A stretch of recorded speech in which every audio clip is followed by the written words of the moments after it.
जय हिंद दोस्तों, जैसा कि आप लोग का एमटीएस का एग्जाम होने वाला है, वैकेंसी बहुत ही ज़्यादा है और समय बहुत ही कम बचा हुआ है। तो दोस्तों आज की इस वीडियो में हम लेकर आए एसएससी एमटीएस हवलदार परीक्षा में पूछे जाने वाले दोस्तों मॉडल पेपर 1। तो दोस्तों वीडियो को अंत तक देखिएगा, इसमें आपको जीके जीएस साइंस के रियल प्रश्न मिलेंगे आपके 100% एक्स्ट्रा फैक्ट के साथ। ठीक है, चलिए वीडियो को शुरू करते हैं बिना किसी देरी के। था कि 2011 की जनगणना के अनुसार 0 से 6 वर्ष के बच्चों की जनसंख्या की प्रतिशत क्या था। ठीक है, तो 2011 की जनगणना के अनुसार 0 से 6 वर्ष के बच्चों की जनसंख्या का प्रतिशत पूछा गया था। तो आपको शिशु जनसंख्या यानी कि 0 से 6 वर्ष के जो बच्चे होते हैं आपके शिशु कहलाते हैं। तो शिशु जनसंख्या दोस्तों आपका बता दें तो 16.44 करोड़ है और प्रतिशत में बात करेंगे तो 13.66% आपका 0 से 6 वर्ष के आयु के बच्चे हैं। तो आपका 13.6% आपका राइट आंसर हो जाएगा, जो कि आपके ऑप्शन में दिया गया होगा। ठीक है, तो 2011 से बनने वाले कुछ अति जो महत्वपूर्ण प्रश्न है उसको हम लोग वन लाइनर फॉर्मेट में देख लेते हैं। देखिए, पहला तो है कि देश की कुल जनसंख्या कितनी थी 11 की जनगणना के अनुसार, तो आपका 121.08 करोड़ था। इसके अलावा विश्व की जनसंख्या का भारत में कितना प्रतिशत है, तो विश्व का 17.5% जो जनसंख्या है आपका भारत में है 2011 की जनगणना के अनुसार। इसके अलावा भारत में पुरुषों की जनसंख्या की बात करेंगे तो 62.31 करोड़, लगभग प्रतिशत में बात करेंगे तो 51.47% आपके पुरुष हैं। इसके अलावा महिलाओं की जनसंख्या की बात करेंगे तो 58.74 करोड़ आपके महिला हैं, प्रतिशत में आपका 48.53% आपके हो जाएंगे। इसके अलावा जनसंख्या घनत्व की बात करेंगे तो 382 व्यक्ति वर्ग किलोमीटर आपकी जनसंख्या घनत्व है, जो कि पिछले शिफ्टों में आपका प्रश्न यहाँ से बन चुका है। इसके अलावा लिंगानुपात की बात करेंगे तो 943 महिलाएं 1000 पुरुष पर आपका लिंगानुपात है। लिंगानुपात का समान अर्थ यही होता है कि 1000 पुरुष पर कितनी महिला है, तो 943 महिला है। ठीक है, अगला है कि सर्वाधिक जनसंख्या वाला राज्य कौन सा है, तो सर्वाधिक जनसंख्या वाला राज्य आपका उत्तर प्रदेश है, जहाँ की आपकी जनसंख्या है 19.98 करोड़ है। इसके अलावा न्यूनतम जनसंख्या वाला राज्य की बात करेंगे तो सिक्किम है, जहाँ की जनसंख्या आपका 6.10 करोड़ है। इसके अलावा जनसंख्या की दृष्टि से 4 सबसे बड़े राज्यों में देखें तो पहला तो आपका उत्तर प्रदेश है, इसके बाद आपका महाराष्ट्र है, इसके बाद बिहार, इसके बाद आपका पश्चिम बंगाल है जनसंख्या की दृष्टि से। ठीक है, इसके अलावा बात करेंगे तो जनसंख्या घनत्व किस राज्य का सबसे ज़्यादा है, तो आपका बिहार का है, जहाँ पर जनसंख्या घनत्व की बात करेंगे तो 1106 व्यक्ति प्रति वर्ग किलोमीटर। जनसंख्या घनत्व का मतलब ये होता है कि 1 किलोमीटर के क्षेत्र में आपके कितने लोग जो कि निवास कर रहे हैं, तो आपके 1106 लोग, जो कि सर्वाधिक है आपके 2011 की जनगणना के अनुसार राज्यों में। ठीक है, इसके अलावा न्यूनतम जनसंख्या की बात करेंगे तो घनत्व वाला राज्य आपका अरुणाचल प्रदेश, जहाँ पर मात्र 17 लोग ही 1 किलोमीटर के क्षेत्र में निवास करते हैं। ठीक है, 2011 से बनने वाले ज़्यादा तो प्रश्न आपके मैंने आपको बताने का जो प्रयास किया है। इस और भी ज़्यादा प्रश्न जो कि सभी को ऐड नहीं कर सकते, ऐड करेंगे तो वीडियो जो कि काफ़ी आपका लंबा हो जाएगा। ठीक है, देखिए एक क्वेश्चन पूछा गया था राखीगढ़ी जो कि कौन से राज्य में स्थित है। राखीगढ़ी की बात करेंगे तो ये दोस्तों आपका हड़प्पा सभ्यता का एक महत्वपूर्ण स्थल है, जो कि भारत में स्थित है। ठीक है, भारत में बात करेंगे तो आपका हरियाणा राज्य के हिसार जिले में स्थित है। राखीगढ़ी की बात करेंगे तो भारत में स्थित सबसे बड़ा स्थल आपका जो हड़प्पा सभ्यता का सबसे बड़ा स्थल है वो आपका राखीगढ़ी ही है। ठीक है, तो राखीगढ़ी आपका हरियाणा राज्य में स्थित है, इसका राइट आंसर हो जाएगा।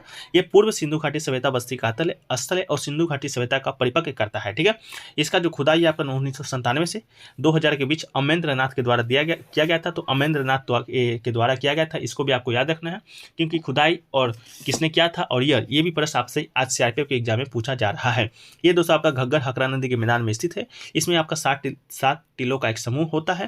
ग्लोबल हेरिटेज फंड ने मई 2022 में राखीगढ़ी को एशिया के 10 सबसे लुप्त प्राय विरासत स्थलों में एक घोषित किया है। ठीक है, तो इन सारी फैक्ट्सों को आपको याद रखना है। इसके अलावा भारत में स्थित कुछ और महत्वपूर्ण स्थल है जो कि आपको एग्जाम पॉइंट ऑफ व्यू से इंपॉर्टेंट है। पहला तो आपका धोलावीरा है, जो कि दोस्तों आपका गुजरात में स्थित, जो कि प्रश्न आपके बन भी चुका है। यूनेस्को की आपके हेरिटेज साइट में आपका ये 40वां स्थल है, जो कि आपके धोलावीरा को शामिल किया गया है। ये आपका प्रश्न कल नहीं परसों के एग्जाम में बना था, कल आपका कोई भी एग्जाम नहीं था। इसके अलावा कालीबंगा की बात करेंगे तो आपका ये राजस्थान में स्थित है। इसके अलावा आलमगीरपुर की बात करेंगे तो ये दोस्तों आपका उत्तर प्रदेश में स्थित है। इसके अलावा लोथल की बात करेंगे जो कि दोस्तों आपका हड़प्पा सभ्यता की एक महत्वपूर्ण स्थल है, जो कि बंदरगाह हड़प्पा सभ्यता का, ये भी दोस्तों आपका गुजरात में ही स्थित है। ठीक है, इसके अलावा हड़प्पा सभ्यता की बात करेंगे तो सबसे बड़ा स्थल आपका तो भारत में आपका राखीगढ़ी है, लेकिन ओवरऑल बात करेंगे पूरे भारतीय उपमहाद्वीप में तो ये दोस्तों आपका पाकिस्तान में स्थित है। ठीक है, मोहनजोदारो और हड़प्पा सभ्यता का जो प्रथम स्थल खोजा गया था वो आपका हड़प्पा खोजा गया था, उसी के नाम पर आपका इस सभ्यता का नाम हड़प्पा सभ्यता पड़ा था। ठीक है, चलिए तो इतना ही प्रश्न आपके एग्जाम में बनेंगे जो कि हमने बताने का ही प्रयास किया है। ठीक है, देखिए अगला जो प्रश्न आपसे पूछा गया था कि छऊ जो नृत्य है वो किस वर्ष अमृत सांस्कृतिक विरासत की यूनेस्को की सूची में शामिल हुआ है छऊ नृत्य को। तो छऊ नृत्य दोस्तों आपका एक अर्थशास्त्रीय भारतीय नृत्य जो कि मार्शल लोक परंपराओं को जोड़ता है, जो कि मयूरभंज से कलिंग उड़ीसा क्षेत्र में उत्पन्न हुआ है और विभिन्न रूपों में पश्चिम बंगाल और झारखंड में फैल गया है। ठीक है, तो इसे 2010 में से मानवता की अमृत सांस्कृतिक विरासत की यूनेस्को की प्रतिनिधि में सूची में शामिल किया गया था। तो आपका राइट आंसर 2010 हो जाएगा। ठीक है, इसके अलावा बात करेंगे आपका छौ का, तो ये आपका कहाँ का है, तो उड़ीसा का है। इसके अलावा पश्चिम बंगाल का है, झारखंड में भी बहुत सारे क्षेत्रों में ये किया जाता है। तो छौ नृत्य की बात करेंगे, इसे आपका हाल ही में मतलब कि 2022 में आपका भारतीय संस्कृति मंत्रालय के द्वारा भारत के शास्त्रीय नृत्यों में इस नृत्य को शामिल किया गया है। तो वर्तमान में भारत में कितने शास्त्रीय नृत्य हैं, तो आपकी बात करें तो आपके वर्तमान में 9 है। पहला तो आपका छौ होगा, जो कि पूरी भारत की ओर पूरी भारत लिखा हुआ रहता है आपका, जब शामिल किया गया था। तो इसके अलावा भरतनाट्यम की बात करेंगे तो आपका तमिलनाडु का है। इसके अलावा कुचिपुड़ी आपका कहाँ का है, तो आंध्र प्रदेश का है। सतरिया आपकी असम का है। मोनियट्टम और आपका कथकली आपका केरल का है। कथक और आपका उत्तर प्रदेश का है।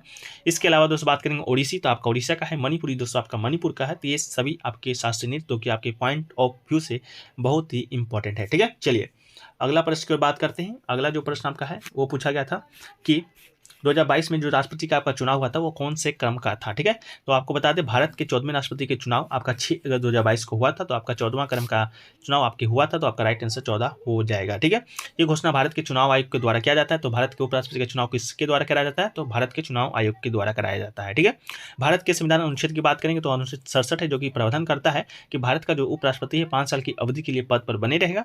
इस चुनाव के जो विजेता थे कौन थे, तो आपके जगदीप धनखड़ हैं, जो कि वर्तमान में आपके भारत के उपराष्ट्रपति हैं, जो कि कितने नंबर के हैं, तो आपके 14वें नंबर के हैं। ठीक है, उन्होंने 11 अगस्त 2022 को वेंकैया नायडू को उपराष्ट्रपति के रूप में प्रतिस्थापित किया था। यानी कि पहले के जो आपके उपराष्ट्रपति थे वो आपके वेंकैया नायडू थे, जो कि आप उनको प्रतिस्थापित करके जगदीप धनखड़ आपके भारत के उपराष्ट्रपति बने हैं। ठीक है, जगदीप धनखड़ की बात करेंगे तो 16 जुलाई 2022 को यह पश्चिम बंगाल के तत्कालीन सेवारत राज्यपाल थे।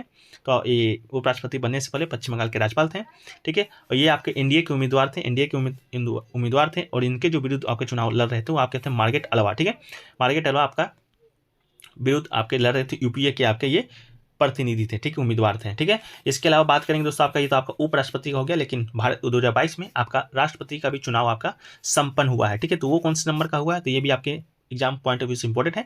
तो राष्ट्रपति का जो चुनाव है वो आपके 15वें नंबर का संपन्न हुआ था। ठीक है, 15वें नंबर का संपन्न हुआ था। विजेता कौन बनी थी, द्रौपदी मुर्मू, जो कि भारत की पहली आदिवासी महिला राष्ट्रपति हैं।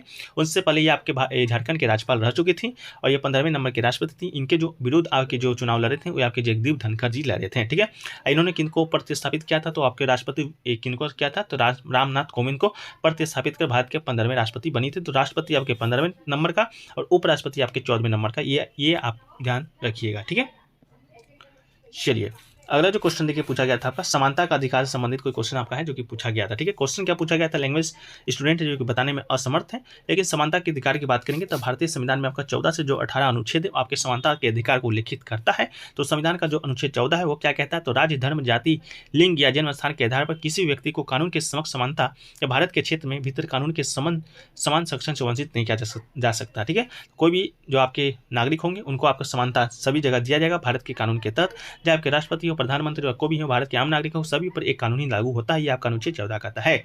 इसके अलावा अनुच्छेद 15 की बात करेंगे तो राज्य किसी भी नागरिक के खिलाफ केवल धर्म, मूल, वंश, जाति, लिंग या जन्म स्थान या किसके आधार पर भेदभाव नहीं करेगा। इसके अलावा अनुच्छेद 16 कहता है कि राज्य के अधीन किसी भी कार्यालय में रोजगार या नियुक्ति से संबंधित मामलों में सभी नागरिकों के अवसर की समानता होगी।